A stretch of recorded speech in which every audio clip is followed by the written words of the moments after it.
என் பேர் முருகேச பாண்டியன், மாநில எம்ஜிஆர் மன்ற துணைச் செயலாளர், சிவகங்கை மாவட்டத்தில் இருக்கிறேன். சொந்த ஊர் கமுதி.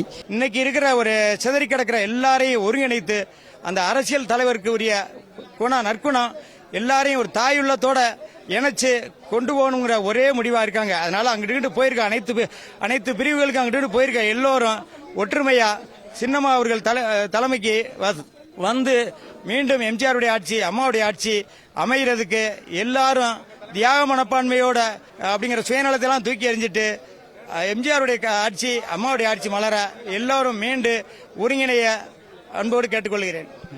சிவகங்கை மாவட்டம் இளையாங்குடி ஒன்றியம் விவசாய அணி செயலாளராக இருக்கேன். எம்ஜிஆர் 1980 இந்த அண்ணா திராவிட கழகத்தில் அடிமட்ட தொடர்பாக தான் இருந்துகிட்டு இருக்கேன். புரட்சித்தலைவர் எம்ஜிஆர், அன்னை ஜெயலலிதா, நம்ம அதுக்கு பின்னால் இந்த இயக்கத்தை வழிநடத்துவதற்கு ஒரு சின்னம்மா தாயுடைய கழகத்தில் இணைஞ்சு என்னுடைய அரசியல் பணியை தொடரும்னு இந்த இயக்கத்தில் வந்திருக்கேன். என்னோட பேர் பிரசன்னா, தஞ்சை தெற்கு மாவட்டம். நான் அமமுக கட்சியில் தஞ்சை தெற்கு மாவட்டம் இளைஞர் பாசறைய தலைவராக இருக்கேன்.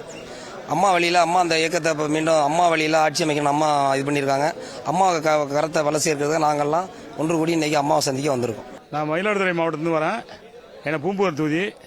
நான் ஏற்கனவே ஒன்றிய கழக செயலாளராக பணியாற்றிருக்கேன். தமிழ்நாடு தெற்கு ஒன்றிய செயலாளர். தொடர்ந்து அம்மா பின்னாடி 25 வருஷமாக இருக்கனால அம்மா எடுக்கிற எந்த முடிவாக இருந்தாலும் அம்மா பின்னாடியே இருந்து தொடர்ந்து அம்மாவோடைய பயணிக்கிறத முடிவு பண்ணி அம்மா பின்னாடியே பயணம் பண்ணிட்டு இருக்கோம்.